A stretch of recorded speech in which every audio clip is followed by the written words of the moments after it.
Sige na po. Bakit mo ko nilulublob sa dam? Ano ka ba? For breathing exercises. Ano ka? Sige na. Breathing exercises yung audition ko para sa acting, hindi singing contest. Exactly. Bakit? Sa tingin mo ba kapag ipinasok ka sa loob ng kabaong, makakahinga ka? Ano ka ba? Sige na, sige na. Sige pa, hato mo pa. Yun! Yan! Sige pa, sige pa. Ay, naku. Sige pa, isa pa. Ha? Ate, ikamamatay ko kapag inagaw mo sa akin si Alex. Inagaw mo sa akin. Ate, ikamamatay ko. Ipalilibing kita. Ate, please. Ikaw naman. Kayahin mo yung ginawa ko, okay? Ready?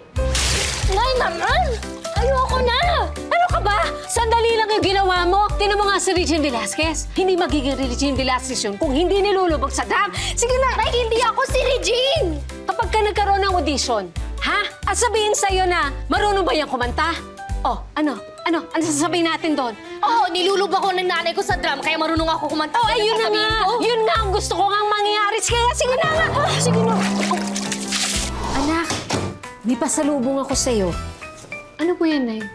Skincare product, pampakinis ang balat. Oh, yan, may kalamansi, pipino. Galing talaga. Pagod na ako. Ay, sandali! Ikaw uminom ng malamig na tubig. Bawal yan, masisira ang boses mo. Sige na, Nauuhaw ako. Pagod Ay, na hindi. ako. Mamaya na. Sige na, bumalik ka na doon. Mamaya na Ma, lang. kanina pa ako sayaw ng sayaw. Tubig lang man eh. Ako na ang gagawa ng salabat para sa'yo. Sige na, sayaw. Ituro ko. Last na lang ah. O sige na, pagbigyan mo na ako. Oh, 1, 2, 3, go!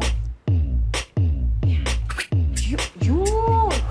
Itong kalamansi na to, ipinapahid lang nila dyan sa balat nila. Tapos itong gatas, ipinangliligo lang nila.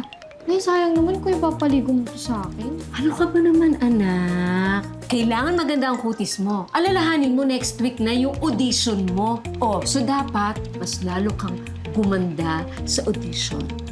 Okay? Makinig ka sa akin. Ha? Action! Ate, ikamamatay ko kung inagaw mo sa akin si Alex. Inagaw mo lang siya sa akin. Ate, mamamatay ako. Ipalilibing kita. Ate, please. Ay, nakaka-pressure!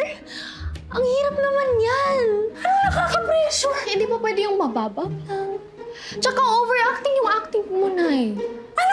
Anong overacting? Naku naman, anak. Diyos ko, famous line yun ni Alice Dixon doon sa pelikulang Nagpapagang luha.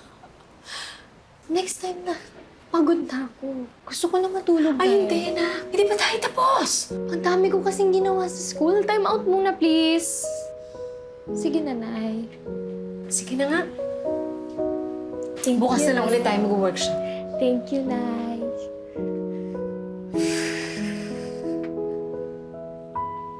Nay, nakauwi na po ako. Oh. Buti naman. Ay, oo nga. May bisita po ako. Si Miko. Good afternoon po, tita. Gagawa po kami Miko ng po. research. Mano po?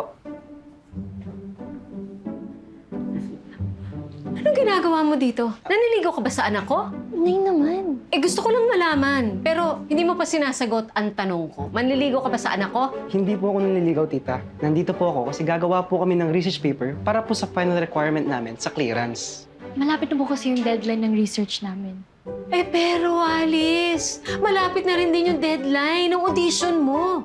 Ay, mag-workshop muna tayo. Nay, nandito si Miko. Nakakahiya.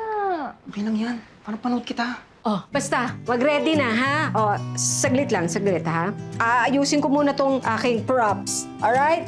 Pagka natapos na to, magsisimula na tayo, ha?